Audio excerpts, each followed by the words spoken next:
Bon, donc la semaine dernière, j'ai étudié d'un point de vue variationnel les paires Z, X, Z, avec X variété projective et Z un cycle dans X. Donc le point de vue variationnel consistait à faire varier X et Z donc au-dessus d'une base. Là, et là, le cycle, bien sûr, doit être donc plat au-dessus de la base, donc sigma de N ZI.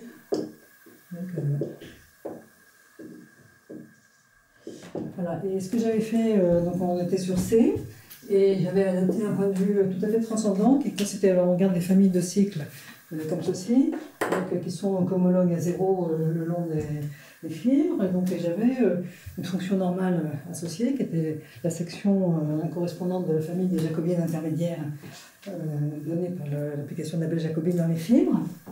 Et en différenciant cette fonction normale, j'avais extrait de là un invariant infinitésimal. Donc le point de vue que je vais adopter aujourd'hui est un point de vue totalement algébrique qui permet de reconstruire cet invariant infinitésimal sans utiliser l'application de la belle jacobine et en fait d'introduire d'autres invariants, des invariants supérieurs qui permettent d'aller au-delà de l'invariant de la belle jacobine dans l'étude des cycles algébriques. Alors aujourd'hui, je vais me concentrer sur le cas relatif, donc qui fait intervenir x, enfin une variation de x, et donc variation infinitésimale de structure de Hodge de x. Il y a aussi des applications au cas absolu, mais à ce moment-là, je me prendrai de manière un peu différente. Alors donc l'outil qui va... Le principal outil qui va servir, c'est la classe de deux rames algébriques d'un cycle. Donc, cette classe, alors l'hypothèse importante sur X, ce n'est pas le fait que ce soit projectif, c'est le fait que ce soit lisse. Alors, en fait, on peut même probablement affaiblir encore un peu cette hypothèse. Donc, cette classe, je vais la noter comme ceci. Alors, il y a une autre, là c'est dans ce cas absolu, donc c'est dans HK de X oméga XK. Donc, on pourrait appeler ça une classe de Dolbeault si on veut. Il y a une version plus forte qui va être construite essentiellement par le même procédé que la classe de deux rames algébriques, qui va être dans. Eh bien, ce qu'on a appelé jusqu'ici le FK H2K, mais là, plus précisément, on va l'écrire sous la forme purement algébrique de l'hypercohomologie. Donc, ça va être, que je ne dise pas de bêtises, maintenant ça va être dans HK de X oméga X. Voilà, donc c'est ce que je vais appeler le. Non, c'est H2K, pardon. Voilà, donc celui-ci, c'est un. Enfin, celui-ci s'envoie naturellement vers celui-ci. Et donc, ça c'est le dernier quotient pour le spectral de Frobisher et la filtration de Hodge. Donc, alors ça c'est ces objets qui sont définis de façon purement algébrique ont été introduits essentiellement par Rudolf Grothendieck. Et on peut appeler ça la classe de deux rames algébrique. Alors, je vais décrire une construction que j'aime bien, parce qu'elle est très explicite, qu'elle est très élégante, elle est due à Bloch. Donc on va le faire en supposant que Z et alors Z, là c'est juste un cycle. Donc le Z, c'est si mon Z, c'est un cycle, on va s'écrire comme ceci. Donc la classe de Z, par définition, ce sera sigma de NI classe de ZI. Donc je vais 4K. Et donc, l'hypothèse simplificatrice que je vais faire, c'est celle que fait Bloch, qui permet de donner une description très élégante. C'est supposer que ZI est chaque ZI est localement intersection complète.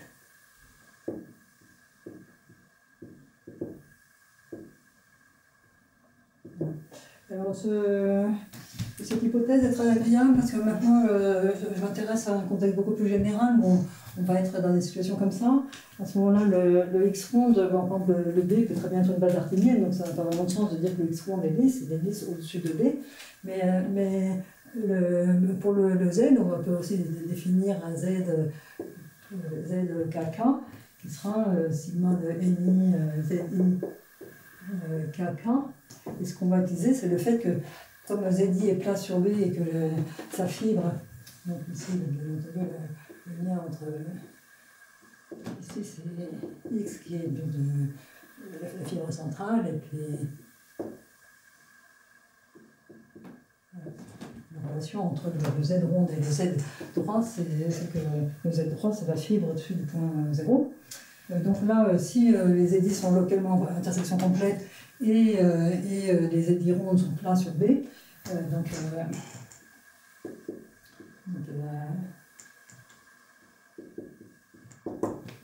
eh bien, les ZI sont aussi localement à intersection complète.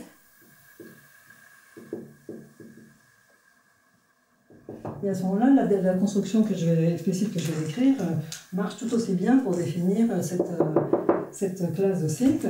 Et c'est important parce que là, les variétés qu'on rencontre peuvent être très spéciales. Et en fait, je m'intéressais particulièrement au cas où ça, c'est juste le premier voisinage infinitésimal de 0. Donc là, vraiment, on a une base artinienne. Alors maintenant, comment je passe à cette description de bloc?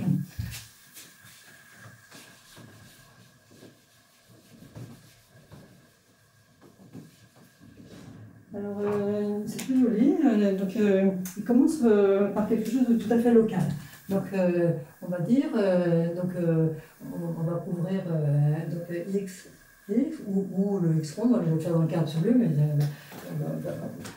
le cas général va marcher exactement de la même manière, un cas partiel.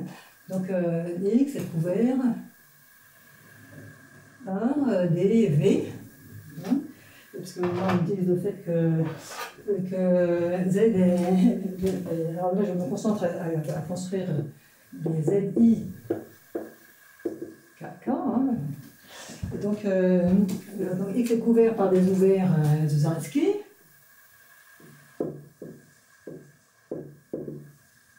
V, tel que V inter Z, hein, donc on va appeler ZV contenu dans V, est défini par K équation. Alors je l'ai dit, on va le laisser que sur une codimension K. Est défini par K équation phi 1, phi K, K équation algébrique. Et donc maintenant,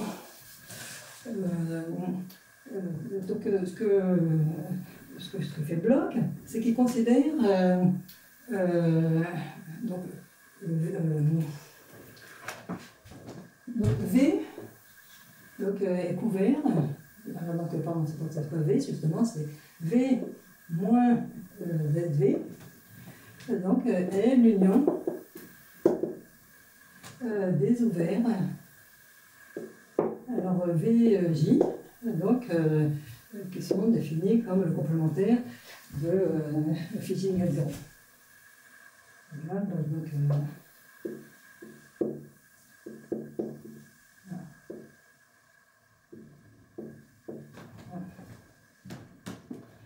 voilà, et donc maintenant, donc, on voit la donnée de ces VJ comme un recouvrement ouvert de V moins ZV. Et donc, maintenant, si on considère d phi 1 sur phi 1 là, jusqu'à d phi k sur phi k, ça donne une K-forme algébrique. Donc c'est également. Alors elle est définie sur quoi? Eh bien sur V1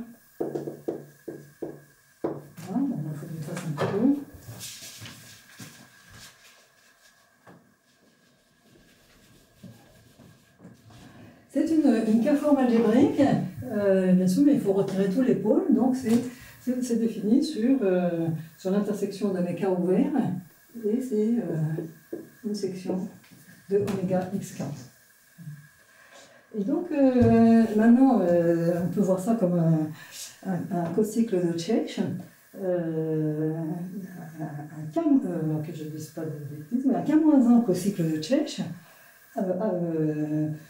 sur V-ZV et un coefficient dans oméga puissance K.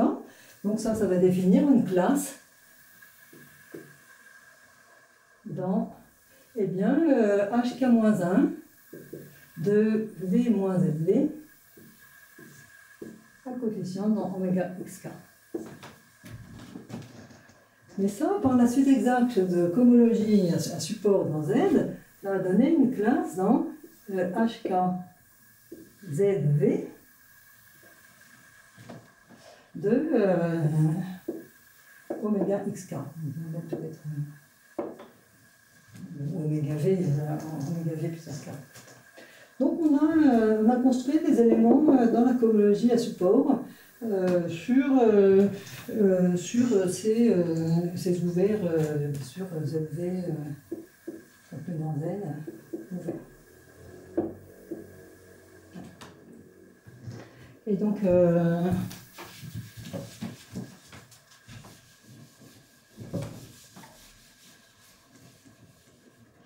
alors voilà, donc c'est complètement explicite.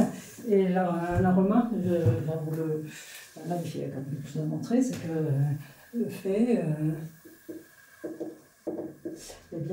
que cet élément, alors je vais peut-être l'appeler, je ne sais pas moi, peut-être l'appeler gamma ZV, comme ceci. Cet élément gamma ZV ne dépend pas du choix des équations.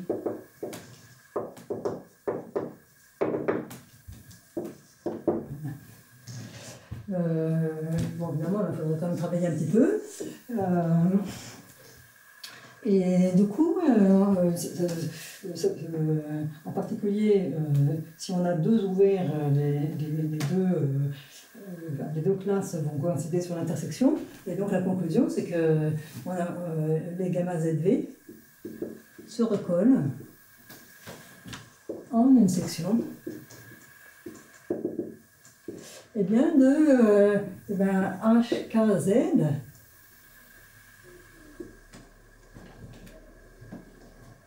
de oméga x puissance k.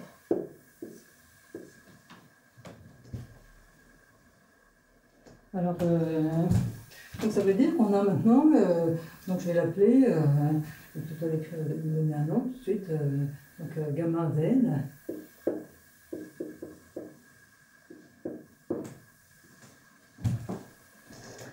Alors maintenant, il y a un petit verbe qui n'est pas très difficile. Ça se fait par une résolution de Kosul, des choses comme ça.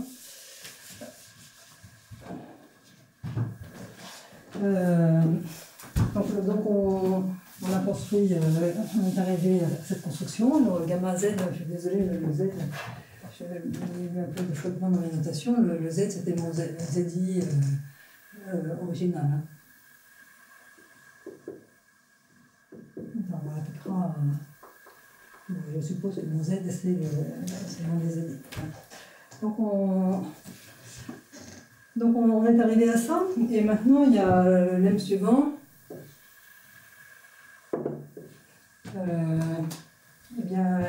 HKZ de oméga xk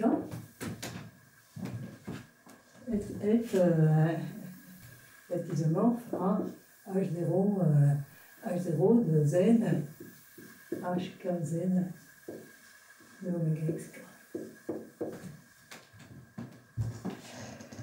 Et ça, la raison, c'est que la cohomologie à support, c'est... Eh bien, c'est... comment dire enfin bref, on regarde la suite spectrale d'un foncteur composé. Oui, c'est ça, oui. C'est ça, la cohomologie à support, il y a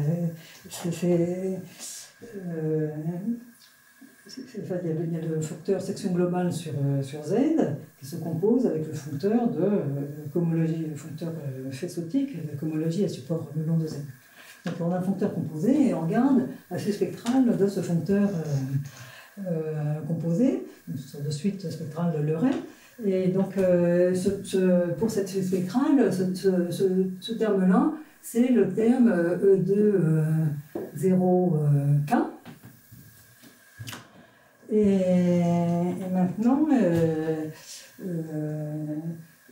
ce qui se passe, c'est que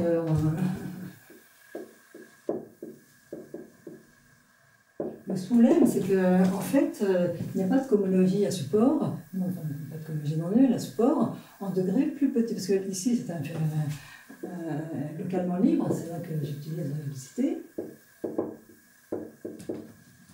Et donc, il n'y a pas de cohomologie à support en degrés plus petits que K. Donc, je vais donner HIZ de K égale 0 pour I inférieur à K. Mais du coup c'est fini parce que maintenant, regardons notre suite spectrale. Alors, ce qui nous intéresse, c'est ce qui va se passer. Notre suite spectrale, elle va avoir des termes E2PQ égale HP de Z à valeur dans HQZ. Donc, alors, en degré K, à cause de ça,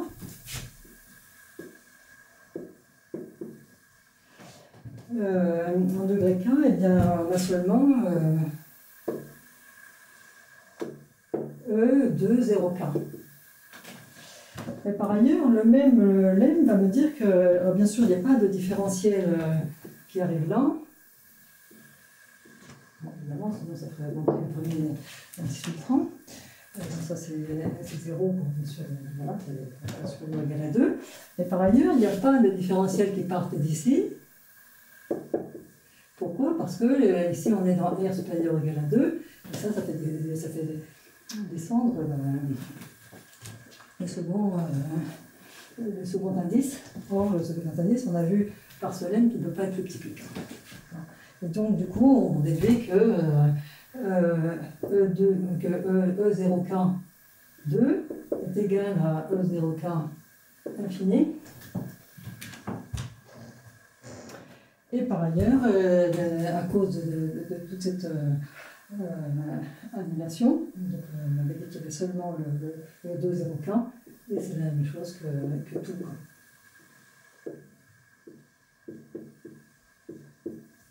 Il y a un seul terme dans le non nul dans le gradué. Voilà, donc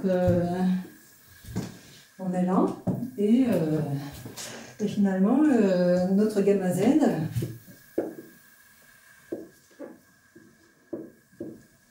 va nous donner une classe que je peux appeler ZKKZ,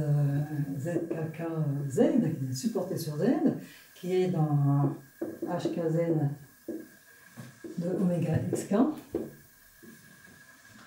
Et en utilisant l'inclusion de mon Z dans X, je veux dire, la cohomologie à support, bien sûr, s'envoie naturellement dans HK de X, oméga xk. Voilà, et c'est ça qu'on va appeler le ZKK. Bon, évidemment, il y a peut-être d'autres moyens de le faire, mais j'aime bien cette présentation parce qu'elle est extrêmement explicite et elle permet de comprendre des tas de choses, et en particulier, alors on voit que c'est une construction totalement algébrique.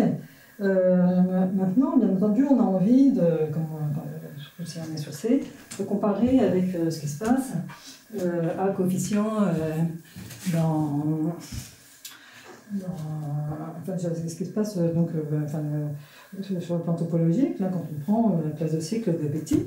Et cette construction de blocs permet vraiment bien de comprendre la relation. Avant de faire ça, oui, je vais faire donc une petite remarque. C'est que là, j'ai défini cette classe qui est juste, bon, elle est un peu pauvre, c'est juste cette classe-là, elle est pauvre par rapport au fait que, enfin, par la théorie de Hodge, on peut faire mieux. Et donc,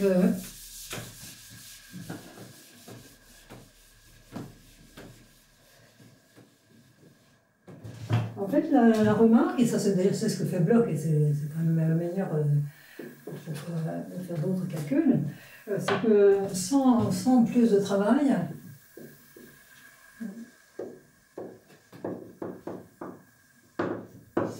cette construction donne un relèvement canonique qui va être justement la classe de Riemann algébrique de ZKK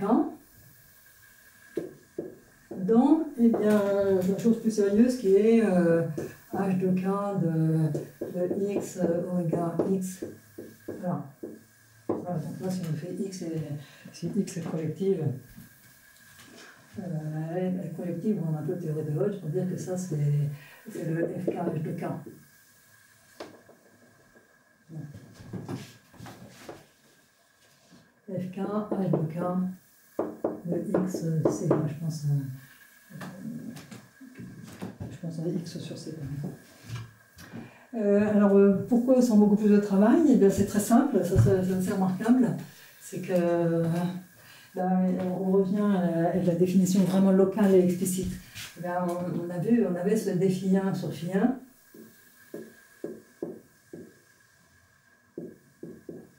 Voilà. On avait dit, bon, bah, c'est une forme, ça c'est une forme algébrique définie sur V1 inter Vk, qu'on voyait comme un cocycle de Čech à valeur dans oméga xk. Mais la remarque, c'est que cette forme est fermée.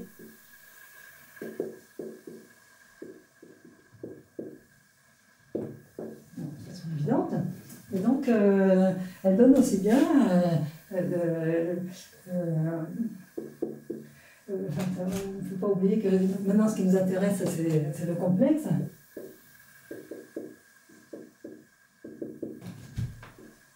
C'est ce complexe-là qu'on est en train de regarder. Cette forme est fermée, donc elle donne une classe. Donc cette classe, ça va fournir une classe dans la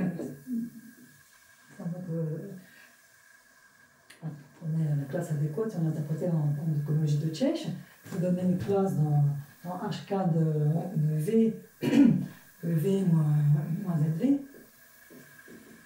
oméga XK. Mais en fait, comme cette forme est fermée, elle donne aussi bien une classe locale.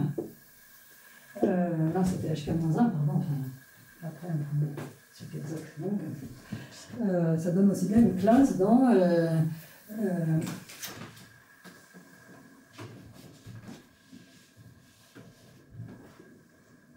eh bien, maintenant, il faut prendre quand même de la cohomologie.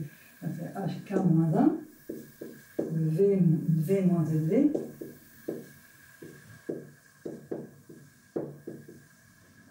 Voilà. Parce que cette forme, elle est bien sûr elle est fermée de Čech, puisqu'on a un roman dans un cas ouvert, mais elle est aussi fermée, donc elle va donner une classe maintenant. Et après, tout le reste continue exactement pareil. Donc ça va aller dans... Alors là, je peux mettre un H onde comme ça, donc ça va être écrit comme ça. HK Z, support dans Z, V, de oméga X, point supérieur à oméga K. Et tout le reste, va marcher exactement de la même manière, en particulier avec le lemme de l'annulation l'annulation de la cohomologie en degré de petit coq. Voilà. J'espère ne pas dire de bêtises. Oui, j'ai dit une bêtise quand même, parce que ici, je mets le oméga x, je dois mettre le oméga x k en degré k, donc c'est un h2k moins 1. Là, je mets un degré. Avant, j'avais considéré que le oméga x puissance k comme étant en degré 0, mais maintenant j'ai un complexe et je lui assigne le degré k. Donc ici, ça va être en fait h2k moins 1. Et c'est là que je vais. Voilà. Voilà, donc après, on continue exactement de la même manière. Cette classe va donner une section dans H0 de H2K support, et finalement ça se globalise pour donner finalement une classe là-dedans. Voilà, donc l'intérêt dans la réalité, ça ne va pas tellement servir, sauf pour un point. C'est pour comparer avec la classe de Betty. Alors là, ça a surtout un sens quand on est sur C, et à la limite, j'aurais pu continuer toute cette séance sans mentionner ça, parce que dans la réalité, ce qui m'a intéressé du point de vue variationnel, c'est uniquement cette classe. Mais bon, c'est bien de savoir comparer avec ce qu'on fait topologiquement. Alors, et c'est là qu'on en a besoin, parce que donc maintenant en comparaison avec la classe de Betty, il y a une chose qu'il faut voir, c'est que le HK de x oméga xk, bon bien sûr si x et y c'est projectile, eh bien, on sait que c'est un morceau de la décomposition de mais ce n'est pas naturellement un morceau. En fait, il faut voir que ce que c'est naturellement, c'est un quotient d'un sous-objet. Il faut appeler un sous-quotient de la cohomologie de Betty. Donc en fait, pour avoir des bonnes comparaisons entre ça et de la cohomologie de Betty qui va être là, eh bien, il faut faire la chose suivante. Il faut prendre H de H2K de x oméga x. Il faut passer par l'intermédiaire du sous-objet qui est le FK H2K de x. Donc on a ça, et ça, cette flèche-là, elle est surjective. Lorsque x et y c'est projectif par la théorie de Haute. Sinon, enfin, ce qui est naturel, c'est juste des flèches comme ça. Voilà. Donc c'est pour ça, c'est ça l'intérêt d'avoir relevé mon z de k. Alors ce relèvement canonique, c'est ça qu'on appelle la classe de Rome algébrique. Voilà. Et donc, la proposition, c'est que donc maintenant donc on a notre ZDR qui est là, qui s'envoie par définition sur le ZK1. Et la proposition, alors maintenant, qui va s'envoyer sur l'appeler comme ça, I de Z DR. Eh bien, ce n'est pas exactement la classe de Betty, mais c'est 2IP puissance K. La classe Betty. Donc là, bien sûr, on est sur C. Et ici, c'est la cohomologie de Betty, donc entre-temps, on va changer la topologie, etc. Alors, eh bien, c'est pas très dur à montrer ça, parce que, donc, on va dire preuve, mais en 2 mots, expliquer pourquoi c'est vrai. Le fait est que, supposons Z irréductible. Donc clairement, je peux faire ça en prenant les composantes irréductibles. Et bien, donc, ce qu'on remarque, c'est que par construction, I de ZDR, puisque ça vient d'une classe à support, dans Z, donc c'est une classe qui est là-dedans, s'annule dans H2K Betty de x moins z. C. Or, l'irréductibilité, excusez-moi, ça c'est toujours vrai. Donc on utilise ceci, qui est une évidence qui résulte de la construction comme une classe topologie à support. Et le lemme suivant,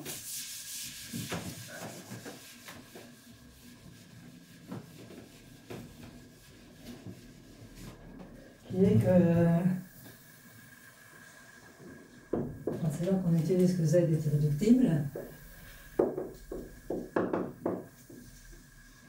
Voilà, irréductible, donc c'est contenu dans un X, tout ça est sur C, donc codimension K.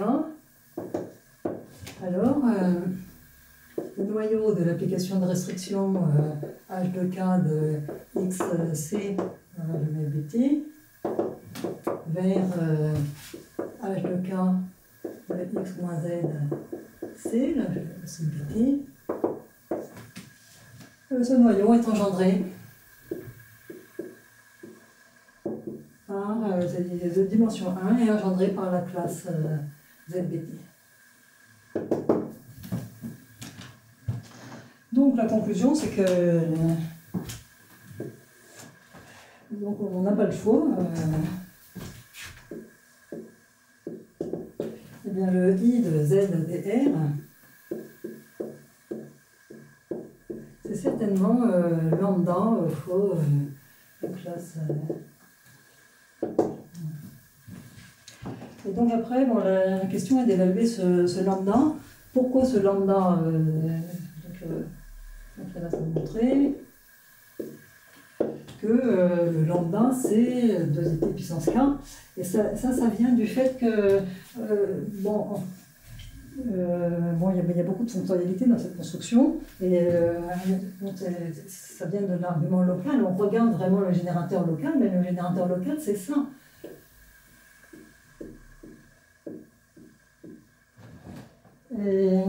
Et ça, ces trucs-là, c'est 2ip fois là, on a un différentiel logarithmique qui va avoir des intégrales locales au-dessus le long des phi égale 0 qui valent 2ip. Donc, ils ne représentent pas des classes à coefficient entier, mais 2ip fois une classe à coefficient entier.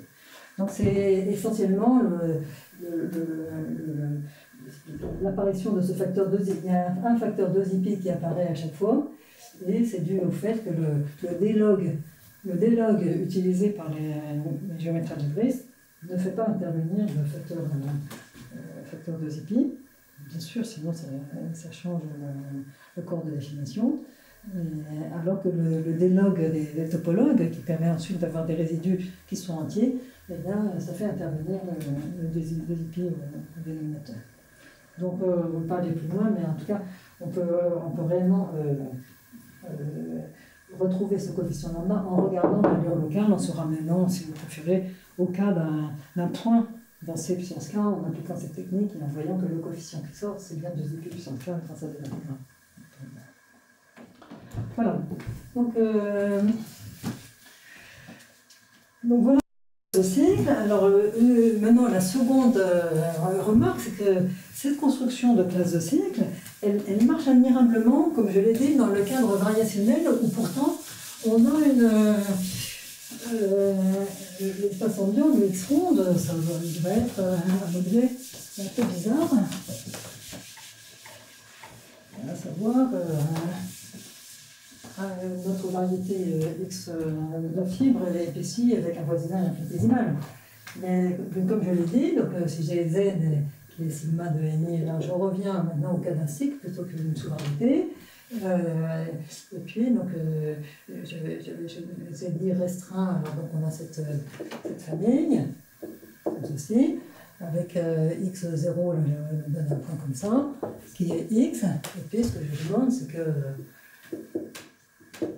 on soit comme ça. Et donc, là, ce qui est bien, c'est que l'hypothèse LCI qui était là, plus les notions de la platitude, hein, donc les édits comme ça, ça va me. Là c'est un morphisme comme d'habitude, propre et lisse. Le modèle propre n'est pas très important ici. Et donc, tout ce qui compte, c'est la licité ici, la plastitude. Non. Si ceci est LCI, celui-ci est aussi LCI. Et donc, on va avoir exactement comme avant, et par la même formule, on va avoir ce ZKK qui sera dans HK de x, oméga x puissance k, à ne pas confondre avec le oméga x relatif, qui n'apporte pas grand-chose à l'affaire.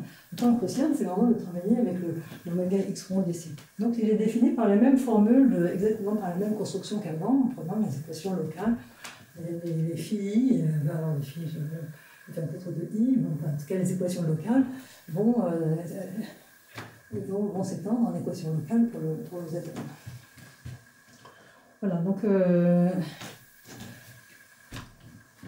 donc on a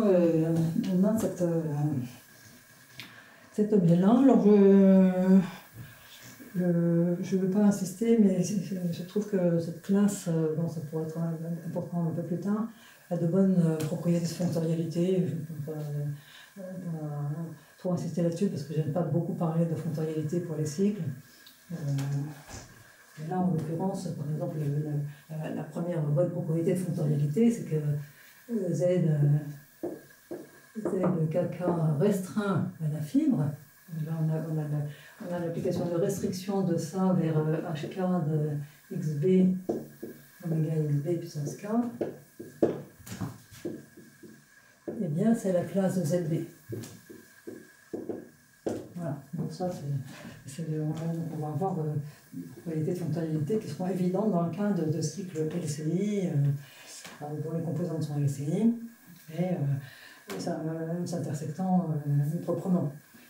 Après, souvent, c'est les intersections impropres qui créent des difficultés. Voilà, donc on a cette situation-là. Et maintenant, donc, la première chose qu'on va faire, c'est de retrouver la variance infinitésimale de fonction normale par cette construction. Donc maintenant, donc, on suppose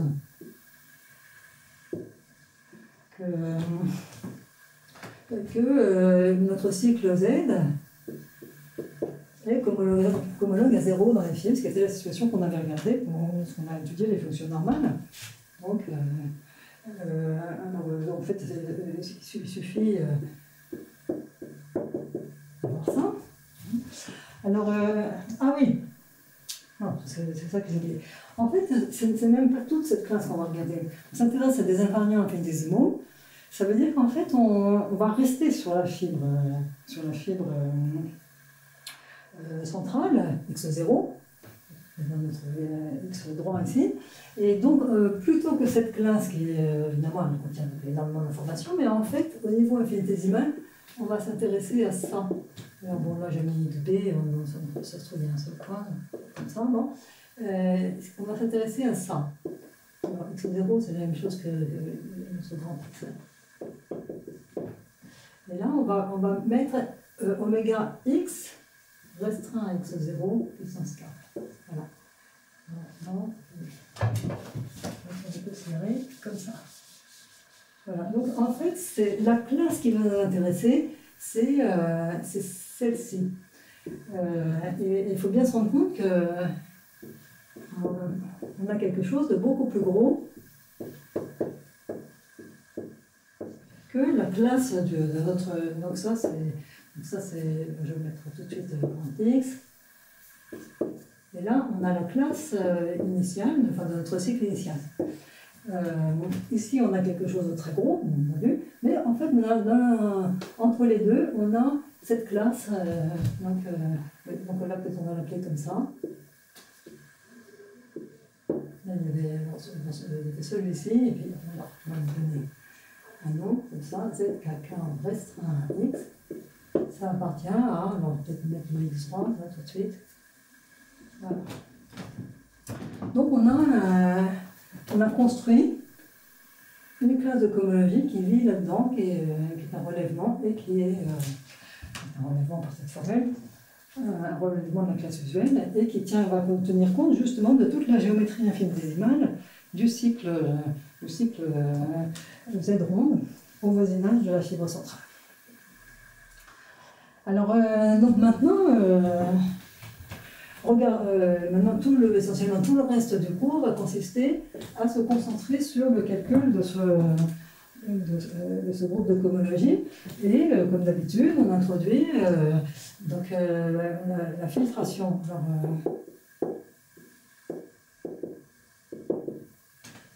Que j'aime bien noter L sur oméga x restreint à x puissance k. Alors L c'est pour Leray, parce qu'en fait il se trouve que cette filtration a beaucoup à voir avec la filtration de Leray. Et donc Leray est lié à l'application pi ici. Alors donc, on a la suite exacte, alors la suite exacte fondamentale, oméga x restreint à x. Donc si je mets oméga x, et puis c'est la suite exacte conormale de la fibre centrale, x égale x0, dans l'espace x rond. Et ici, ce qui vient, c'est, comme le morphisme est lisse, c'est exactement oméga b 0 tenseur au x. Donc ça, c'est le fibre éconormal de la fibre centrale dans x rond. Voilà. Cette suite exacte, elle nous, par un procédé purement algébrique, elle nous permet de définir Li oméga xk restreint à x comme étant oméga b 0 leur puissance i, donc c'est i, extérieur oméga, donc x restreint à x, et là je mets puissance k moins i.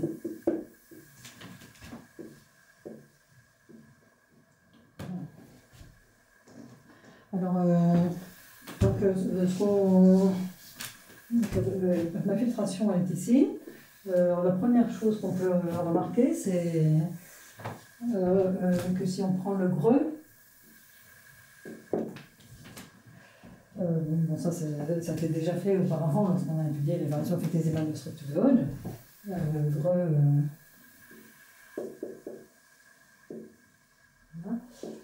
c'est la unité canoniquement isomorphe, oméga b 0 puissance i, tenseur, et là je mets oméga x k moins i.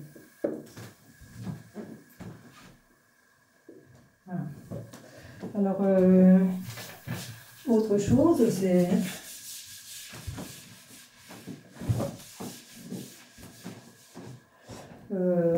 clair que le L1 oméga xk, c'est la même chose que le noyau de l'application, je mets x, oméga x restreint à x. Voilà. Alors maintenant, on va utiliser cette construction pour reconstruire en fait, l'invariant infinitésimal, la fonction normale, de façon purement algébrique. Donc dans cette situation, on va écrire la suite exacte, oméga xk donc restreint à x. Oui, justement, donc là on va le quotienter par L2, oméga xk restreint à x. Donc ça s'envoie sur oméga x puissance k. Et le noyau, par cette remarque, c'est le L1 sur L2. Donc c'est écrit ici, c'est le oméga b 0 tenseur oméga x puissance k moins 1.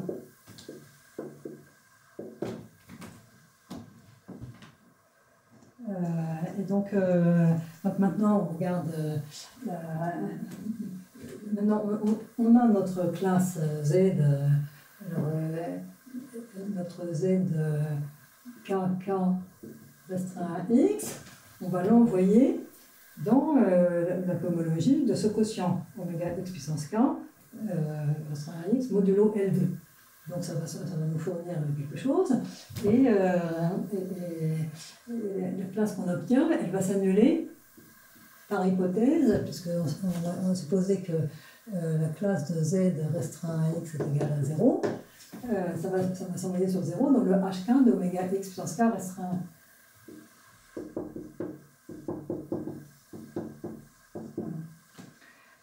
Donc ça appartient à hk de ce truc-là. Et maintenant, le noyau, là, je regarde la suite exactement associée à ça, c'est oméga b 0 tenseur hk de x oméga xk moins 1. Et puis il y a quelque chose qui vient ici, c'est hk moins 1 de x oméga xk.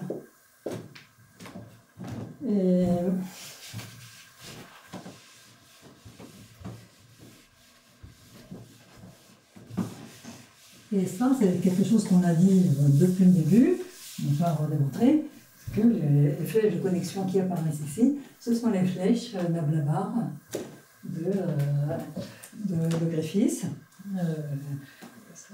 qui sont calculées à l'aide de l'application de code Erasmus, contraction, etc. Bon. Ça, on l'avait déjà vu, donc je ne reviens pas là-dessus. Donc ici, on trouve hk-1 de x, Nabla-Bar, vers hk-1 k de x, tenseur oméga b. Et donc, on trouve un élément qui est dans notre zkk qui est dans le coker de ce Nabla-Bar. Maintenant, je vous rappelle que le delta nu z, donc là, je vais peut-être l'appeler, je vais peut-être l'appeler delta 1, pour dire que c'était juste le premier cran. Delta 1 de z, kk. C'est exactement bien, la classe qu'on obtient ici, dans cette... donc, on obtient à coker Nabla-Bar. On va faire un peu mieux, on va voir la chose un peu plus près, mais on n'a pas besoin. Et bon, maintenant, je vous rappelle que par ailleurs, on avait aussi construit un delta nu z qui était obtenu en regardant la fonction normale associée au cycle z, quand on est sur C, et en prenant sa différentielle. Et ce delta nu z, il était, alors là c'était un peu plus précis, ici on avait dit qu'on...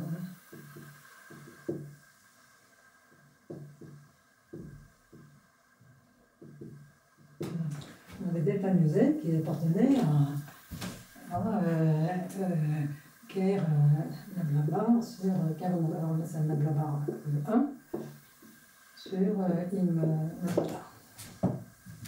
Et donc maintenant vous voyez qu'on a en fait deux invariants qui vivent dans le même espace, sauf que celui-ci est un peu plus petit, il est contenu dans celui-ci, c'est le noyau de Nabla-Bar 1.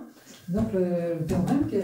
Alors, je pense que c'était quand même caché dans certains calculs de Griffiths, mais enfin, c'est quand même moi qui l'ai formulé explicitement. J'en ai une note de compte rendu, je ne sais plus, en 1980, fin des années 80. Donc,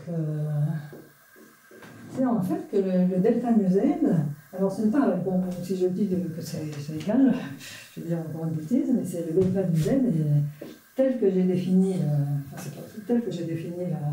la classe de mon z, c'est égal à, alors il faut peut-être mettre 1 sur 12 pi puissance 4. Bien le delta 1 de z. Bon, à l'époque, probablement, je travaillais avec la classe de Betty, qui était déjà divisée par 2 pi puissance 4. Donc, c'est donc dans le cocker Nabla-Bar. Donc ça dit que on a retrouvé cet invariant qui avait été construit par le détour d'une construction transcendante. On l'a retrouvé par cette construction purement algébrique. Je ne vais pas donner la démonstration. Ça serait bien d'avoir une preuve un peu plus... oui. j'avais donné, ça peut se faire vraiment en différenciant les formules intégrales de Griffiths, en regardant ce que ça donne. C'est quand même un peu laborieux, ça serait bien d'avoir une démonstration un peu plus abstraite. J'ai pas tout à fait la tête à ça. Voilà, donc pour l'instant on n'a pas tellement progressé puisqu'on a juste réexhibé un invariant qu'on savait déjà construire autrement et dont on a montré déjà l'utilité. Mais par contre, ce qu'on a beaucoup gagné, c'est que c'est dans le fait que cet invariant infinitésimal, maintenant, il se généralise en des invariants infinitésimaux supérieurs. Or, un gros problème dans la théorie des cycles algébriques, c'est que l'application d'Abel-Jacobi n'a pas vraiment de définition. C'était ce qu'on appelle un invariant secondaire d'un siècle, et puis il n'y a pas d'invariant suivant allant plus profond dans la fameuse filtration de blocs. Donc, a priori, la construction de la semaine dernière, elle s'arrêtait là au premier invariant infinitésimal. Mais là, en fait, on voit bien que on va avoir toute une généralisation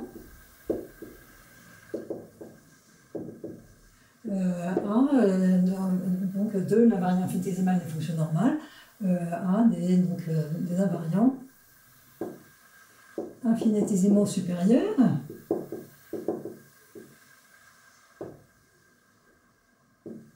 Eh bien, c'est très simple.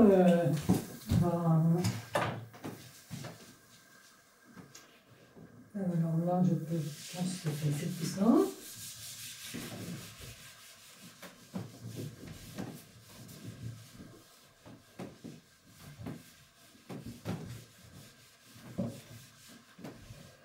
Eh bien, ça va consister donc, à revenir donc,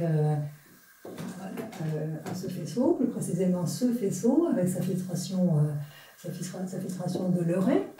Et donc, comme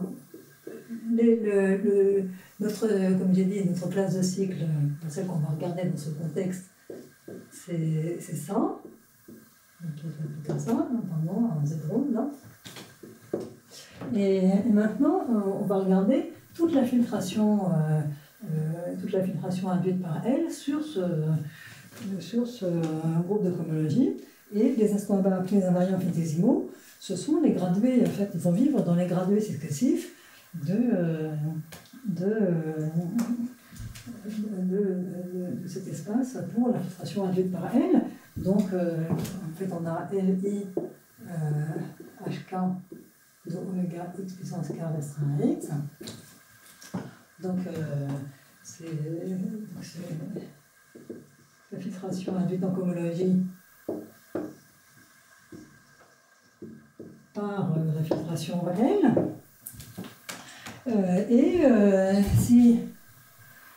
Si la classe de Z restreint à x est justement dans LI,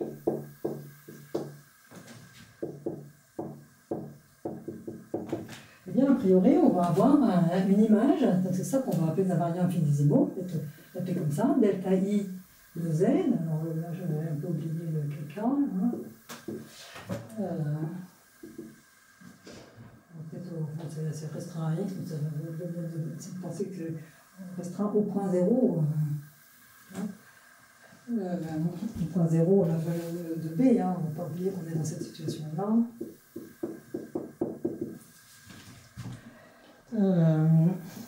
Donc on a ça qui va être a priori dans le greux pour cette filtration L.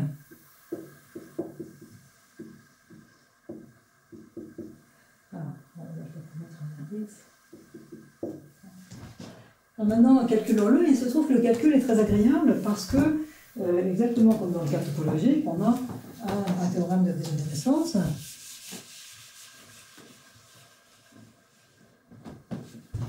Donc,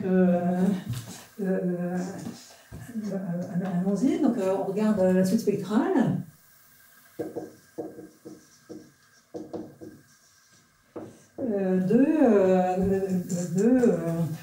De cohomologie de ce faisceau oméga xk muné de cette filtration.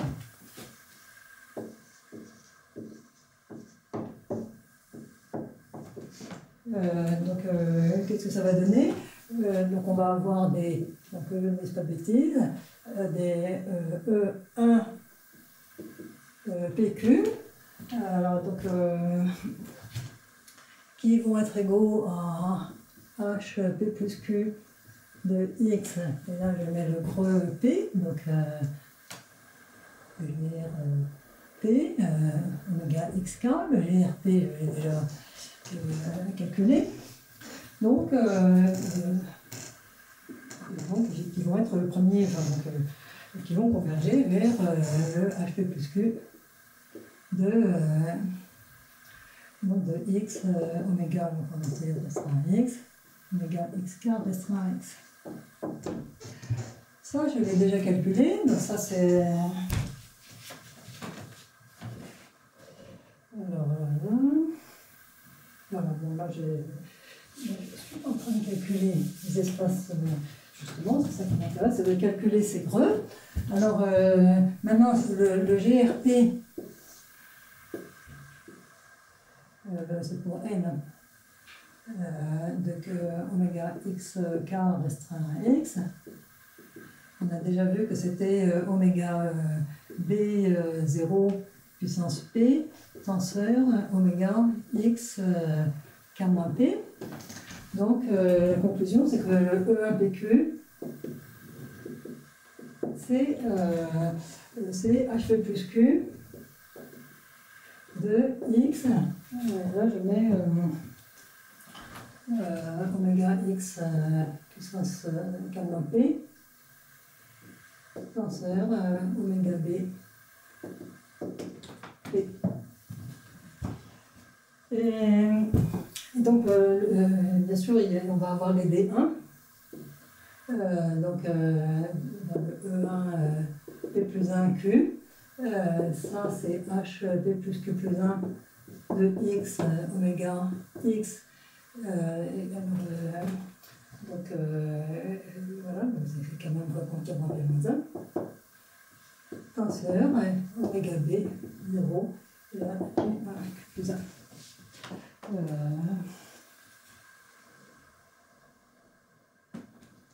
Je ne sais pas pourquoi je me Q, c'est P.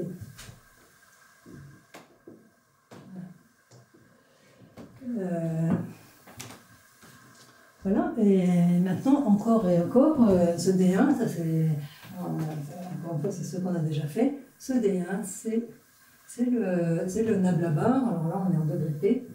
Là, on retrouve H, K-P, P plus Q, et là, H, K-P moins 1. Là,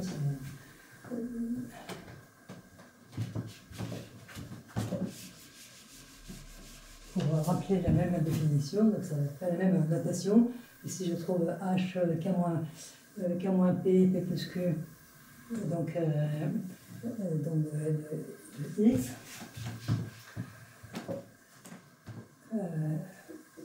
Tenseur oméga B 0 P, et là j'ai mon nabla bar P vers H K-P moins 1, P plus Q plus 1, le X tenseur oméga B 0 P plus 1. Voilà, donc ça, tout ça c'est formel, et puis le D1 égale nabla bar, ça c'est bon, le D avoir des variations infinitésimales de structure de l'autre. Voilà. Et maintenant, on a le résultat suivant. Alors, ça se fait exactement, c'est exactement les mêmes ingrédients que la dégénérescence en E2 de la suite spectrale de Leray. C'est des arguments de type Lefschetz. Le théorème, c'est que on fait intervenir la décomposition de Lefschetz qui permet de faire essentiellement comme s'il y avait de cohomogéité décomposée de degré par degré. Donc le théorème, c'est que la suite spectrale dégénère en 7 subspectrales hein, dégénère en E2. C'est-à-dire qu'en fait, donc la subspectrale qu'on était en train de regarder, donc de cohomologie de oméga x puissance k restreint à x venu de cette filtration L, donc dégénère en E2. Dégénère en E2, ça veut dire que le E2, alors nous ce qui nous intéressait c'était le degré K, mais aussi le degré K ici. Hein. Donc ça va dire E2 P K-P. C'est la même chose que E infini P K-P. Et c'est justement le greux LP de HK. X, oméga x puissance k restreint à x. Et donc, ça se calcule à l'aide des variations infinitésimales de structure de Hall. Donc, c'est Ker nablabar. Donc, on est là, donc il faut mettre Ker nablabar P. Sur im nablabar p-1. Et puis là, donc on est, donc c'est juste, par rapport à ça, c'est juste p plus q égale k. Donc là, on est dans. Ici, c'est h k-p k de x, tenseur oméga b p. Alors, je vais écrire en toute la formule si on veut. Ici, je vais dans h k-p-1, k plus 1 de x, tenseur d'oméga b p plus 1. Voilà. Et là, je vais mettre im nablabar p-1, et donc je viens de h k-p plus 1, k-1 de x, tenseur oméga b p-1. Voilà. Là, je retrouve celui-ci.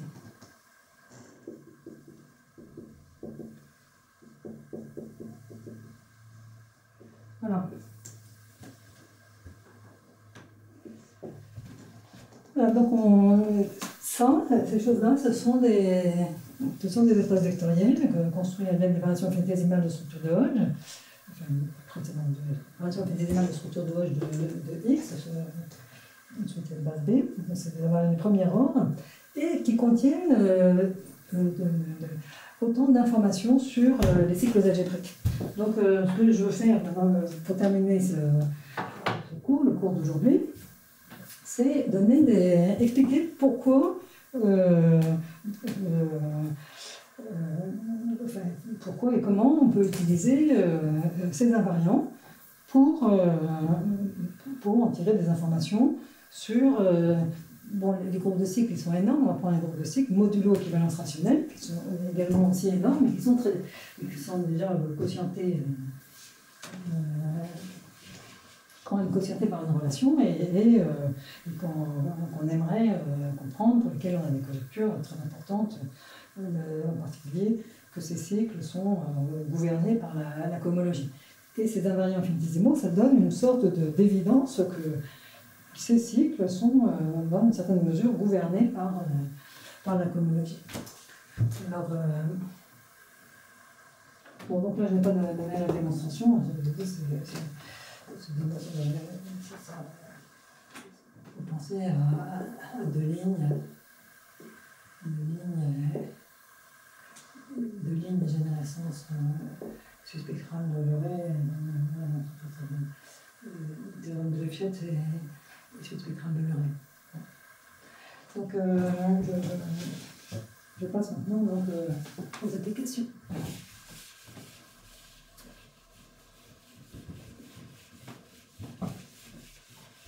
Alors, pourquoi ce qui permet d'avoir des applications au cycle algébrique, alors on va d'abord rappeler la définition qu'on a déjà donnée de l'équivalence rationnelle.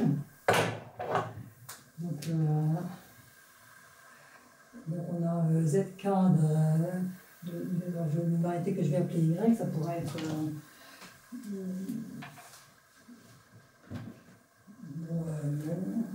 dans la pratique, j'aime mieux que ce Y soit lisse. Donc, ce ZK de Y, on va le quotienter par ce groupe qu'on appelle le groupe des cycles rationnellement équivalents à 0. Et puis le quotient,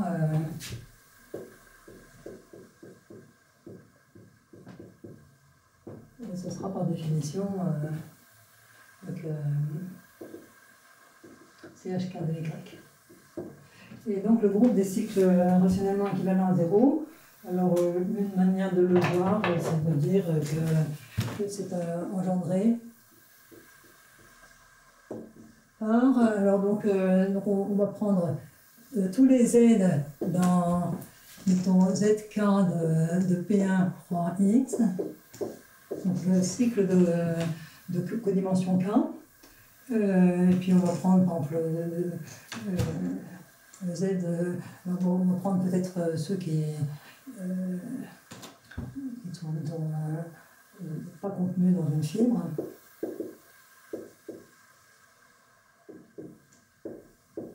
Voilà, enfin, une fibre T croix X, voilà, donc on veut grosso modo que ça intersecte les fibres, c'est pas très important ça. Et donc on va prendre Z0 moins Z infini, donc Z0 c'est la restriction de ce Z à 0 croix X, et Z infini c'est la restriction de ce Z à infini croix X. Voilà. Et donc ça va être ça, les générateurs pour l'équivalence rationnelle. Alors, donc, on veut utiliser les invariants que tu décris précédemment pour étudier ce groupe. Alors, bon, il y a une première remarque, c'est que la cohomologie est relativement adaptée puisque ZK de Y rat est contenu dans ZK de Y ohm. Alors ohm, ça veut dire qu'on prend les cycles qui sont de classe nulle. Alors là, on peut soit se placer sur C, prendre vraiment la classe topologique, Betty, soit se placer dans le cadre algébrique et prendre comme classe de Rame. Et ça résulte de la fonctorialité et du fait que ici les générateurs, donc la fonctorialité elle va nous dire que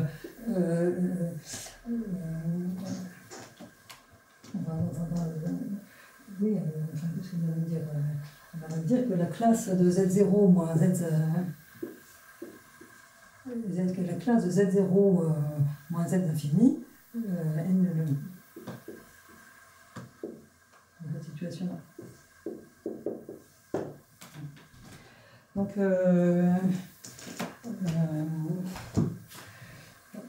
on a ce premier résultat. Maintenant, de façon. Alors, ça, pour l'instant, ça n'a pas dit grand-chose sur nos invariants infinitésimaux, ce qui va nous permettre d'avancer. Alors, là, je pense que j'aime mieux supposer être sur C, parce que c'est. Il va y avoir un argument d'étalement qui fait intervenir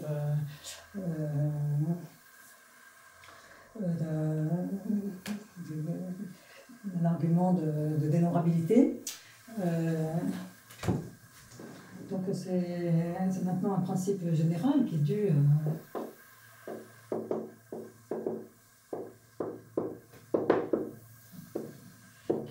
alors je dirais essentiellement je vais mettre bloc Srinivas. Je ne sais pas si c'est formulé exactement comme ils le font. Qui va nous permettre de dire que si on a une famille de cycles, paramétré par une base. On va se passer maintenant au point très général. Donc on veut une vraie famille, plus une famille infinitésimale. Si on sait que le cycle est rationnellement équivalent à 0 dans une fibre, eh bien, au point générique, il va être rationnellement équivalent à 0. Donc on pourra appliquer la remarque que sa classe de cohomologie. Donc allons-y. Ça va être la chose suivante. Donc maintenant, on va prendre x sur b. Alors b, donc on n'est plus dans un premier temps dans le cadre infinitésimal. Là, on est mettons sur c. Et le b, je sera une variété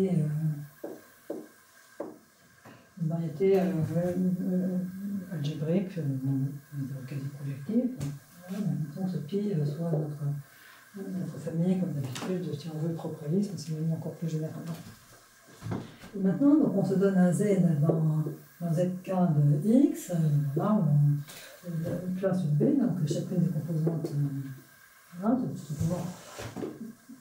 c'est pour garantir qu'on peut prendre ces restrictions aux fibres.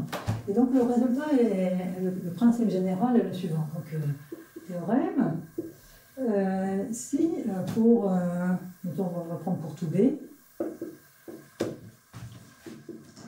le cycle ZB est rationnellement équivalent à 0 dans la fibre XB. J'écris comme ça. Donc, c'est quelque chose que je veux dire avec cette terminologie. ZB égale 0 dans CHK de XB. Alors,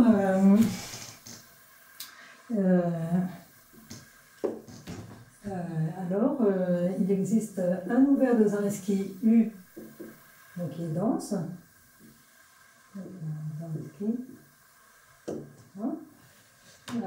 Et il existe un entier N tel que N Z U est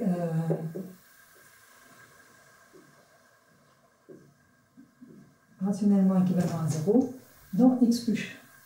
Donc, bien voir la chose, j'ai ma fibration comme ça, j'avais une hypothèse sur plein de.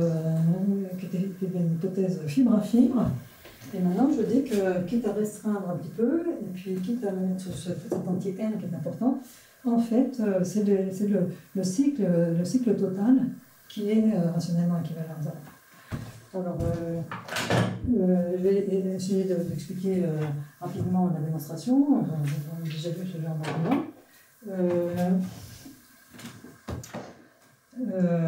Peut-être avant d'expliquer la démonstration, je vais expliquer pourquoi ce principe général est très important pour les applications. Corollaire.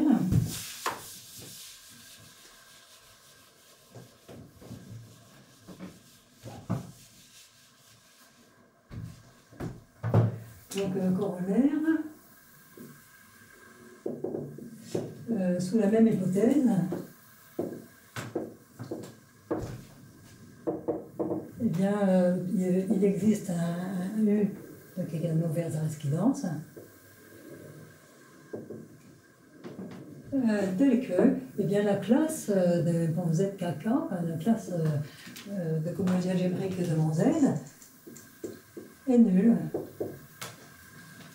Est nulle dans U, donc j'avais dit que ça c'était une classe de cohomologie, donc ça c'est dans HK de XU oméga XU sens K, et a fortiori tous les invariants infinitésimaux de Z, donc c'était des delta I Z au point B, sont nuls. Évidemment, je vais comprendre, donc elles sont nulles pour B, au point générique. Voilà. Et donc, ça va donner maintenant inversement un critère pour la non-trivialité des cycles au point très général, parce que on saura que si un invariant infinitésimal est non nul au point générique, ça entraîne, il faut marquer les choses dans l'autre sens, la non-trivialité au point très général. Alors, non-trivialité du cycle au point très général. Alors, maintenant, oui, alors le corollaire, c'est simplement obtenu en prenant la classe de cycle. Hein, parce que maintenant, je sais que n, c'est dû par fonctionnalité. Enfin, non, on va savoir. Donc, n, ici, le fait que ça soit rationnellement équivalent à 0, ça va nous dire que, en prenant la classe de cycle, que n z dû égale 0, par fonction de fonctionnalité, c'est n z restreint à xu. Voilà, comme ça. Mais bon, ici maintenant on est sur C, donc pour vivre ces invariants, ils vivent dans la cohomologie coefficient complexe. Donc ça me dit bien que z restreint à xu est égal à 0. Voilà. Alors, bon, est-ce que j'essaie d'expliquer? Bon, peut-être que je ne vais pas expliquer ça, ça n'est pas très. Bon, je ne pense pas que ce soit très instructif d'expliquer ce principe, c'est juste. Bon, ces relations d'équivalence rationnelle, elles sont paramétrées par des variétés de Chow au-dessus de la base B. Pour chaque point B, j'ai une relation d'équivalence rationnelle qui va être donnée par un certain cycle, mettons dans P1 croix XB. Ces cycles-là, ils vont se mettre en famille, peut-être au-dessus d'un revêtement fini de degré n. Donc en tirant, ça veut dire qu'en passant à un revêtement génériquement fini de la base, eh bien le tiré en arrière de mon cycle va devenir rationnellement équivalent à 0.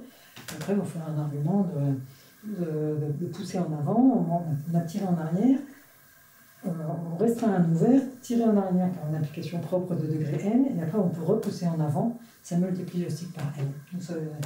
Donc c'est comme ça que ça marche, je ne vais pas en dire plus. Alors maintenant, je voudrais finir en donnant deux applications de ce type d'argument à des résultats qui ne peut-être pas d'un intérêt faramineux en eux-mêmes, mais qui montrent qu'on peut faire des calculs et on peut dire des choses relativement précises grâce à ces invariants infinitésimaux, donc plus précises que les fameux Ford, par exemple, sur les zéro cycles des surfaces avec PG différent de 0. Bon, Ford dit que ce groupe est très gros. Bon. D'accord, mais après, on aimerait dire des choses un peu plus précises. Donc, c'est ça que je vais faire maintenant, pour terminer. Donc,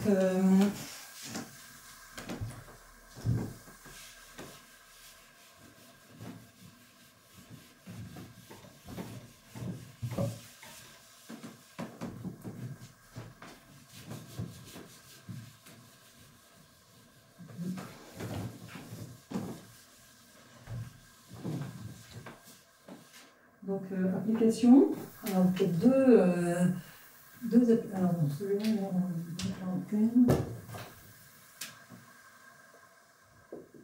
deux applications. Alors là, ce sont des résultats dus à moi-même, au début des années 90, il me semble. Oui. Alors, donc ça va concerner les surfaces dans P3. Donc, surface lisse, là on est sur C, surface lisse de degré D. Le premier théorème dit la chose suivante. Alors, je vais peut-être appeler. Alors, le premier théorème, il ne va pas concerner seulement les surfaces, mais les surfaces plus la donnée d'une section hyperplane. Donc, je vais prendre C, voilà, une section hyperplane. Alors ça, c'est dans le cas du premier théorème. Donc dans ce cas-là, l'espace de module, ça sera Eh bien, UD, donc on va prendre l'espace de tous les polynômes de degré D, 4 variables, polynômes homogènes. Et puis, comme on veut paramétrer aussi une section hyperplane, donc peut-être que je la veux aussi lisse, par exemple. Donc ça va donner un ouvert, on veut que la restriction x3 égale 0 définisse une courbe lisse. Et puis on va quotienter ça par le groupe GL, alors c'est pas tout le groupe GL4, ça va être GL 3,4, et le groupe qui paramètre donc les automorphismes de ces 4 qui laisse fixe l'hyperplan x3 égale 0. Voilà. Donc ça c'est une espèce de module pour paramètres les paires CS comme ceci. Voilà. Donc dans ce cadre-là, le théorème que j'avais montré, c'est si D est supérieur ou égal à 5 et la paire CS est très générale, donc ça correspond à... C'est-à-dire c'est un point très général de cet espace de module.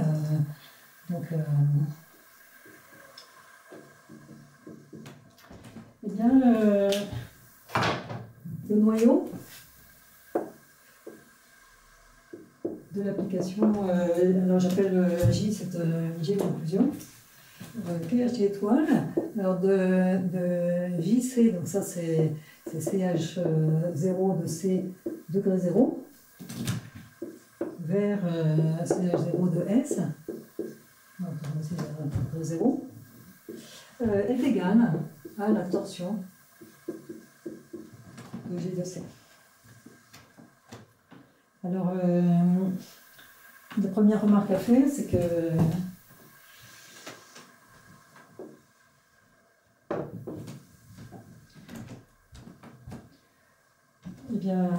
de toutes les façons, on a bien l'inclusion, cette égalité, l'inclusion comme ceci est due à, est toujours satisfaite, il est vrai, quelle que soit la paire CS, et c'est dû au fait que,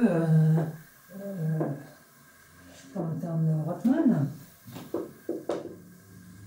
eh bien, le CH0 de S ici n'a pas de torsion.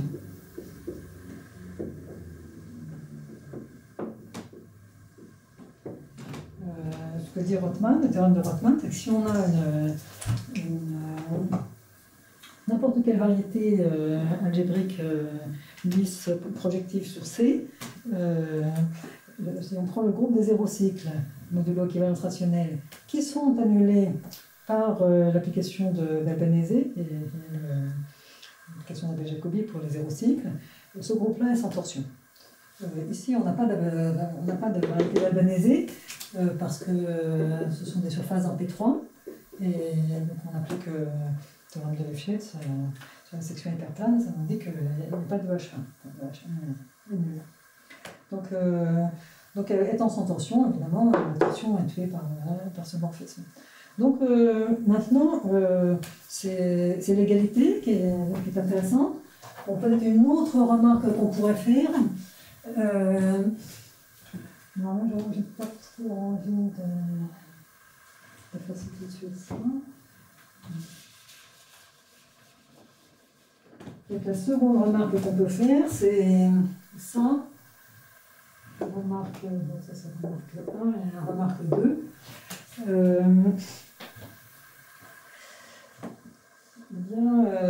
Oui, c'est que ce qu'on peut montrer facilement,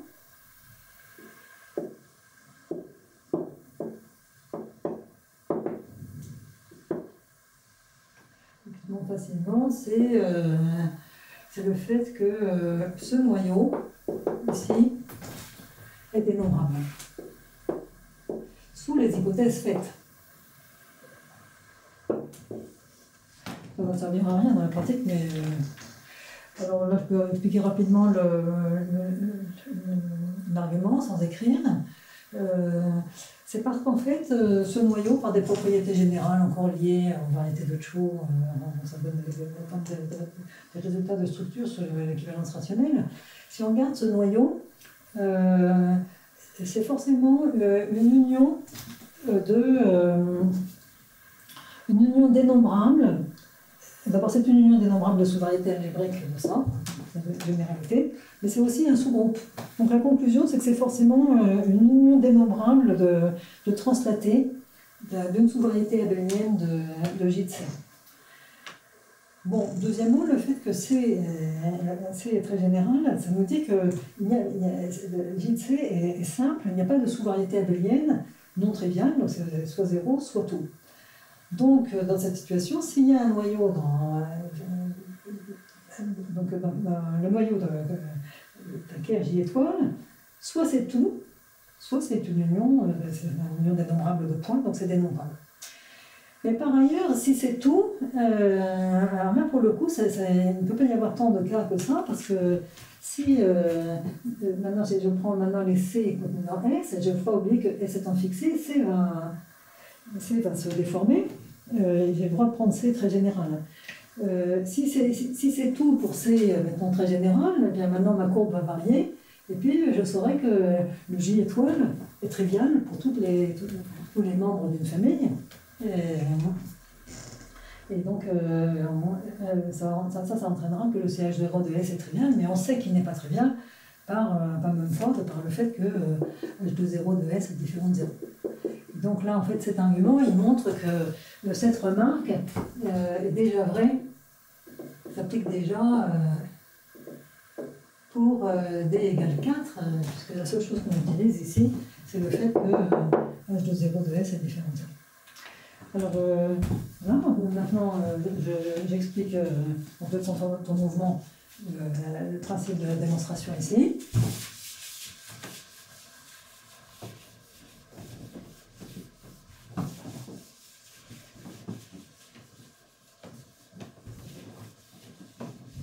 Alors,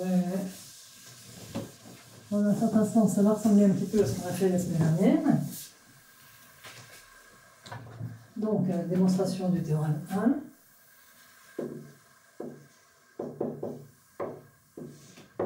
Et bien donc peut-être par l'absurde. Donc, on prend CS donc très général. Donc, et puis je suppose que je prends un Z donc, qui est dans J de C. Donc ça c'est 0 cycle de théorème Abel, c'est 0 de C là, avec J étoile Z égale 0. Alors maintenant, on est sur cet espace. Alors je vais peut-être l'appeler voilà, je vais l'appeler U bar D, hein, le quotient. Voilà, donc c'est notre espace de module. On va prendre peut-être les hypersurfaces qui n'ont pas d'automorphisme pour penser qu'il y a une famille dessus. C'est pas très important. Donc, on peut même travailler directement avec le UD. Et donc, on a sur ce U bar D, on a cette situation-là, universelle.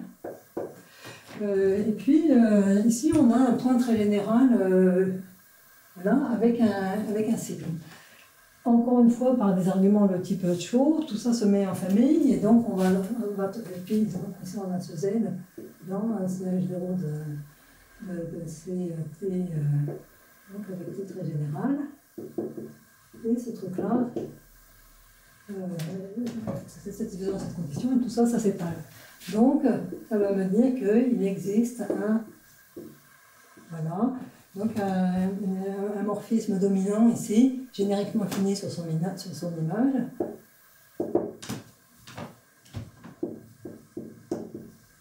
Voilà. Sur lequel le Z est défini en famille. Donc ça veut dire que maintenant, je tire en arrière les données que j'ai là. Voilà.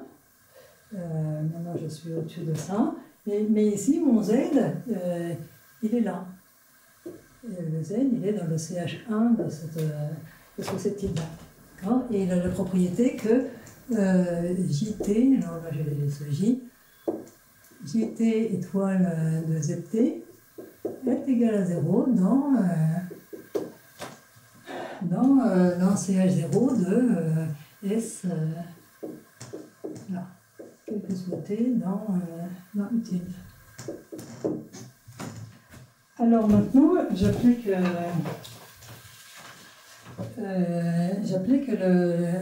le théorème que j'ai effacé.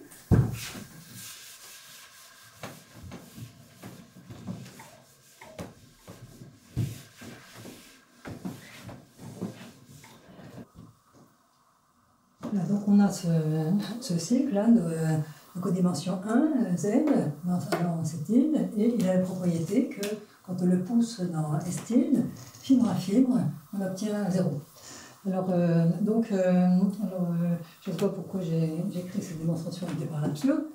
En fait, je vous rappelle que ce cycle, bien sûr, a aussi la propriété que pour un point O tilde dans U tilde qui s'envoie sur O, ce cycle, on a étalé ce cycle Z, donc on demande que le Z restreint à la courbe C O tilde, ce soit notre cycle Z initial.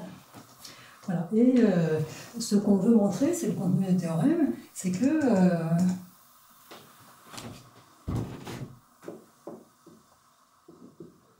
on veut montrer que bien que Z est de torsion. Donc,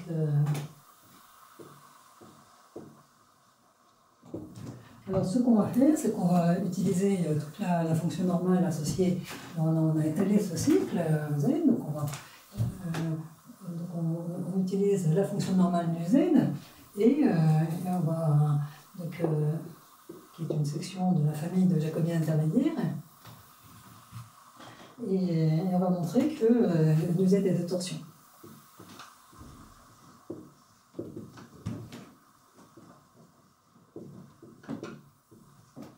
Alors, on va procéder exactement comme la semaine dernière. Ce nu Z, cette fonction normale nu Z a un invariant infinitésimal.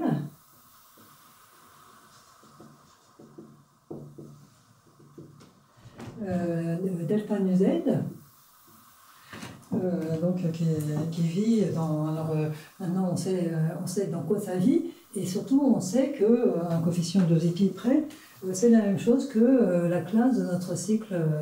Alors donc on va dire dans ce cas-là, c'est Z11, donc on va l'appeler comme ça, c'est ça, en chaque point, donc c'est un B, voilà, donc pour chaque point B de la base utile. Et qui vit dans un certain espace, donc en l'occurrence, on est dans L1 H1 de oméga C tilde restreint à la fibre C tilde de tilde. Et alors, en fait, en raisonnement comme la semaine dernière, pour montrer que la fonction normale est de torsion, il suffit de montrer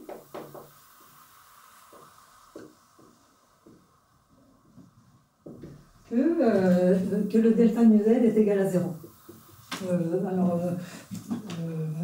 Au point en B, au point général. Alors pourquoi? C'est exactement comme maintenant, c'est le même argument que la semaine dernière. Delta nu Z de torsion, ça revient, si on interprète ça en termes de différentiel de la fonction normale, ça équivaut à dire que nu Z se relève en une section plate de H1 C tilde, donc le système local associé, le fibre vectoriel plein associé à cette fibration. Ça, c'est ce qu'on avait vu la semaine dernière. Encore une fois, par des arguments de variation infinitésimale de structure de Hodge, on a l'unicité de cette section plate, donc unique modulo le système local H1Z, et ça on applique à la fin l'argument topologique donc un argument de monodromie, qui garantit que la fonction normale est de torsion. Donc tout ce qui nous reste à montrer, c'est le fait que cet invariant infinitésimal est de torsion. Cet invariant infinitésimal, on a vu que c'est en fait, ça mesure la classe de notre cycle dans cet espace. Et maintenant, pour conclure, bien entendu, il s'agit d'utiliser nos hypothèses.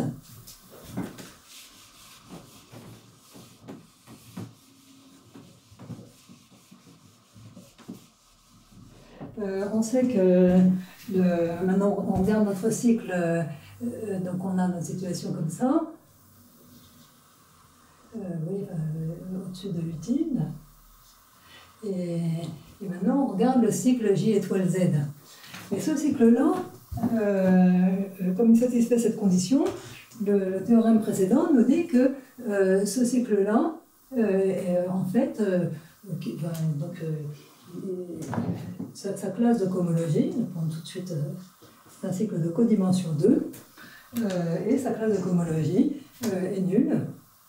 Et en particulier, si je restreins à une surface, un point à la fibre générale, cette classe va être nulle. Alors en fait, il se trouve que, à cause du fait que mes surfaces n'ont pas en l'occurrence c'est de H3, cette classe-là, on voit tout de suite qu'elle est dans le L2 maintenant, L2 H2 de oméga SB carré restreint, oméga S carré restreint à la fibre SB. Et ça va être vrai pour V général. On va avoir cette annulation qui résulte de cette condition qu'on avait sur le zéro cycle modulo équivalence rationnelle. Et or, maintenant, ce qui n'est pas très difficile à voir, c'est qu'en fait, on a un J étoile comme ceci, qui est complètement cohomologique, qui envoie le L1 H1 de oméga C-tilde restreint à la fibre CB, et qui l'envoie comme ça, de façon que eh bien, le J étoile de mon delta 1 de Z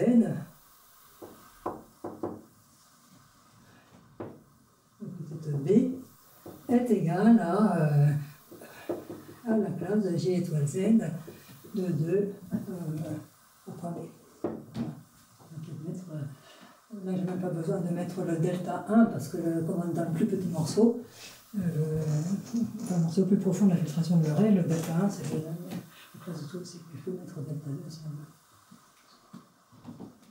Voilà. Et donc là, maintenant, on a ici on a notre invariant infinitésimal de mu Z. Ici, on a une classe qui est nulle à cause de ça. Et donc la fin de la démonstration, c'est tout simplement par le lemme suivant.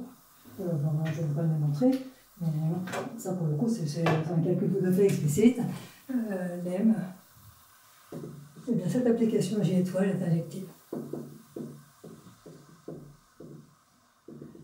Et comme elle est injective, eh bien du coup d'annulation de l'invariant infinitésimal que j'ai ici entraîne l'annulation de l'invariant infinitésimal que j'ai ici. Donc, d'où l'annulation que voilà.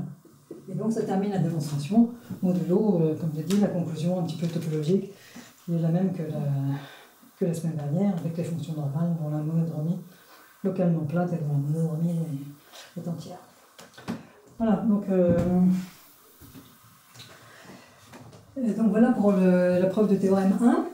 Et donc, pour terminer, je donne un autre énoncé,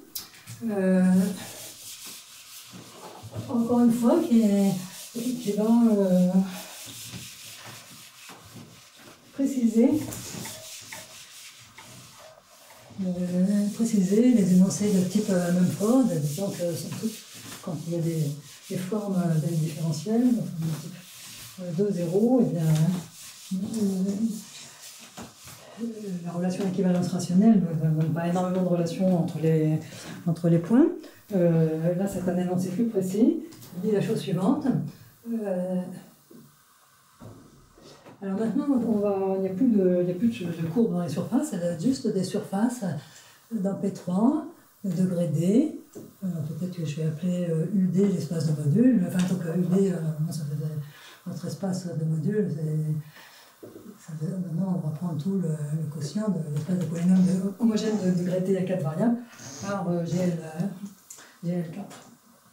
Et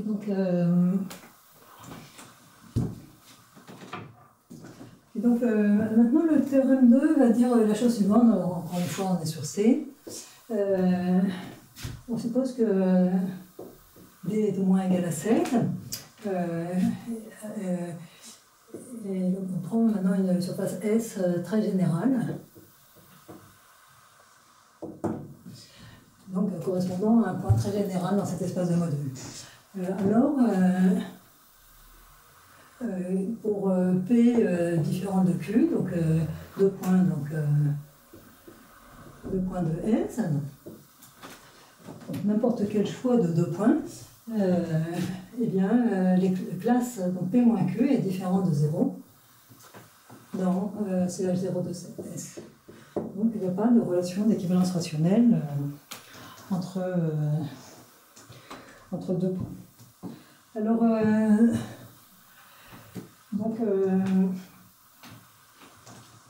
comment on va faire ça? Alors là, pour le coup, c'est là qu'en fait on va vraiment faire par l'absurde. Donc,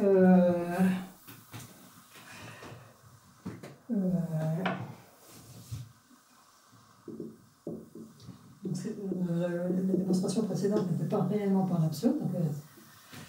Mais là, vraiment, donc on va supposer au contraire que S est très général et qu'il existe ces P et Q. Encore une fois, on fait un argument d'étalement. Il existe, je dis qu'il existe ces P et Q. A priori, ils ne sont pas définis sur l'espace de module lui-même, sur la surface universelle, mais ça va être défini par un argument de type Chow, d'énormabilité de Chow, sur un revêtement génériquement fini de U bar D. Donc on peut supposer qu'il existe un utile comme ceci, donc ici dominant génériquement fini, et 2 sections. Donc alors maintenant au-dessus de ce utile, on va avoir la surface universelle comme ceci, et 2 sections. Donc, que je vais noter sigma P et sigma Q de la surface universelle. Voilà, donc les deux comme ceci, avec la propriété, eh bien, pour tout T dans utile, sigma P de T moins sigma Q de T est égal à 0 dans le groupe des 0 cycles de ST modulo équivalence rationnelle. Alors, donc on va montrer que ça n'est pas possible. Alors, je vais me mettre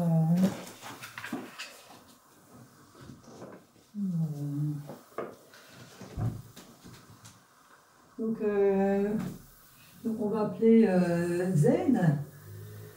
Donc c'est un cycle de codimension 2 dans S-style. Ça sera le cycle l'image de sigma P. Voilà, c'est sigma P de utile.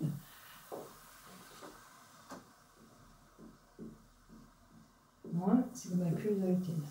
C'est le cycle de codimension 2, c'est la différence de 2 sections. Et ce que je vois, c'est que ce ZT est égal à 0 dans CH0 de ST. Et ça me dit toujours à cause de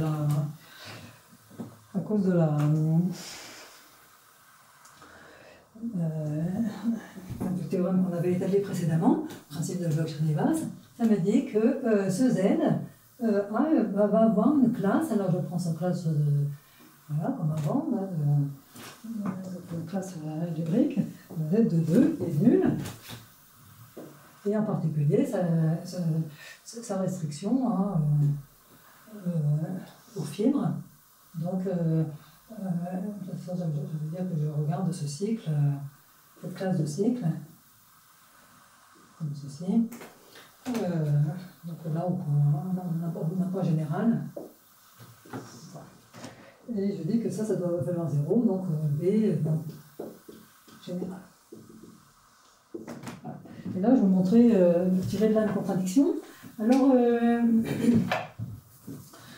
pour ça, il faut quand même calculer un petit peu l'invariant infinitésimale et utiliser la forme de mon cycle. Bien entendu, il va y avoir des cycles qui ont une classe nulle, donc il faut utiliser le fait que mon cycle, c'est la différence de deux sections. Alors, pour ça, il faut quand même revenir, c'est intéressant d'ailleurs de revenir à la définition de l'invariant infinitésimal et le calculer un petit peu.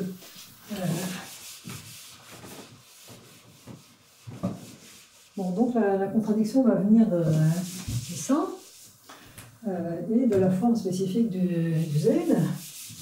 Alors pour ça, je veux rappeler dans quoi est l'invariant infinitésimal dans ce cas. La classe revient même, parce qu'on est dans le niveau plus profond de l'intégration de Lorentz. Donc on a notre Z, là, de 2, qui est dans L2, donc je peux mettre delta 2 si je veux, mais c'est important, donc au point B, qui est dans L2, H2, de oméga S tilde carré, restreint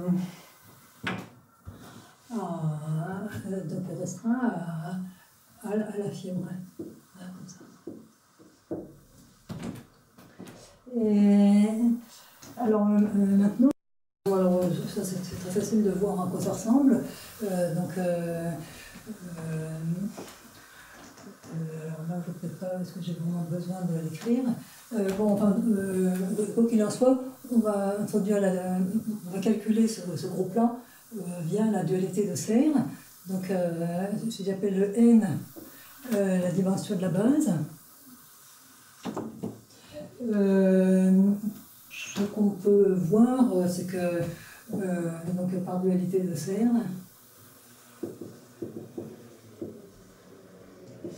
cet espace L2H2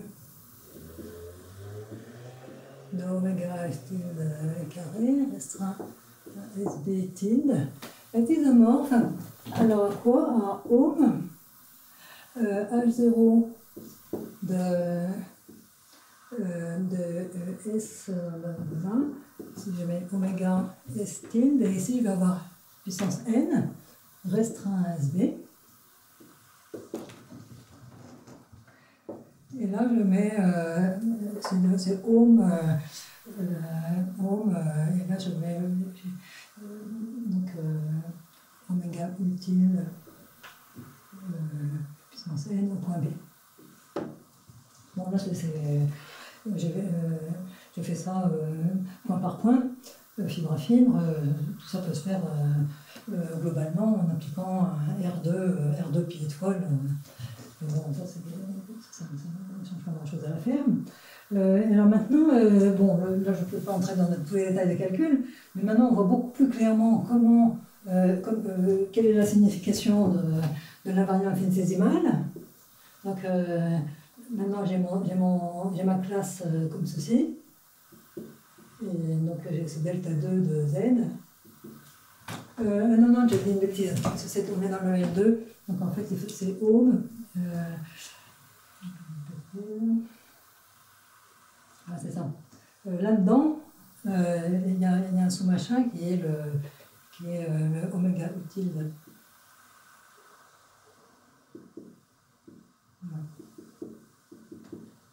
cette droite-là, ce C, une copie de C qui est une section de ça. Donc c'est les ohms de ça vers ça.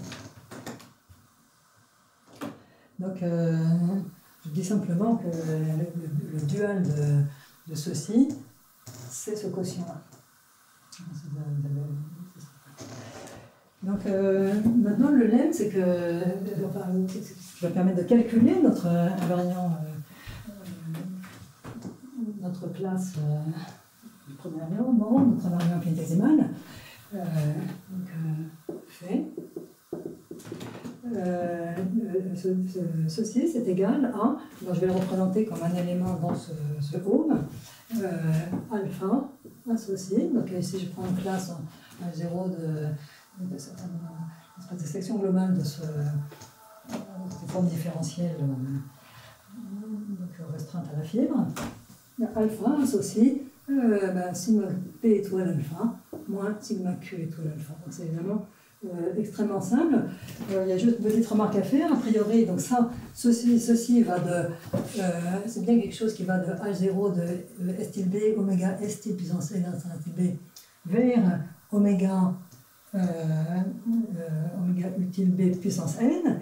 Et la raison pour laquelle ça se factorise par cette droite-là, c'est que si je prends alpha égale pi étoile, le générateur de ce truc-là, que j'appelle le KB, eh bien, ici, on va bien aller sur 0, puisque c'est la différence de deux sections.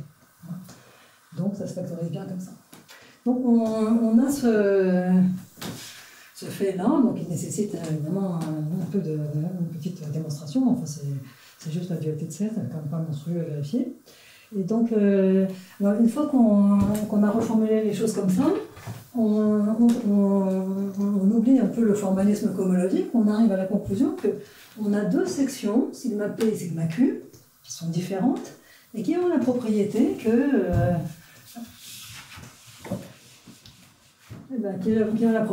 que alpha associe sigma p étoile alpha moins sigma q étoile alpha, donc de H0 de S tilde B oméga S tilde puissance n restreint S tilde B vers oméga U tilde B puissance n, ce truc-là est nul.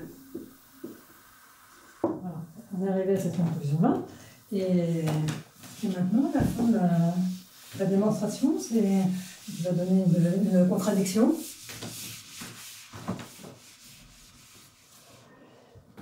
C'est tout simplement... en fait, c'est un autre résultat que j'avais établi, qui n'a rien de difficile d'ailleurs, dans le cadre de la conjecture de Clemens sur les courbes rationnelles dans les hypersurfaces, et qui permet en particulier de montrer que, vraiment de façon très très algébrique, que les hypersurfaces de degré, je ne sais plus, d au moins 2n, ou tout ça dans N, sont algébriquement hyperboliques. Et donc, ce qu'on utilise, c'est le résultat suivant. Alors, bon, c'est vraiment un contexte général. Je pense que c'est des choses qui trouvent lointainement leur origine dans le travail de Clemens, mais je formule les choses de façon un peu différente. Mais les usages de suite également Hein qui avait fait la même chose dans le cadre des méthodes d'intersection complète. Voilà, et donc je pense que la formulation telle que je la donne ici est vraiment due à moi-même, mais le contexte général, c'est l'ensemble de travaux sur les conventionnels à l'hypersurface. Ça dit la chose suivante, ça dit que ce oméga, c'est là qu'on a une condition sur le degré, je dis que oméga S tilde n restreint à S tilde B est très ample.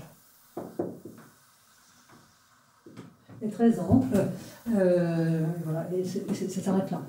Bien sûr, là, il faut quand même, pour ne pas dire n'importe quoi, il faut se placer dans un point où ceci est étal. Comme c'est généralement fini dominant, généralement c'est étal. Et du coup, le oméga still n, c'est le même que, en fait, ici j'ai le changement de base, mais il est étal, ça ne change pas l'oméga. Voilà. Et bien, donc, comme il est très ample, ça veut dire que les sections séparent les points, et ça, du coup, c'est impossible.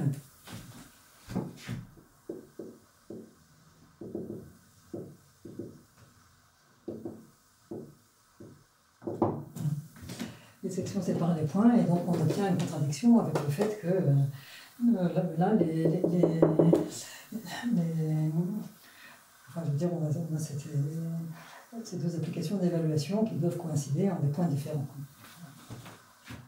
Voilà. Donc,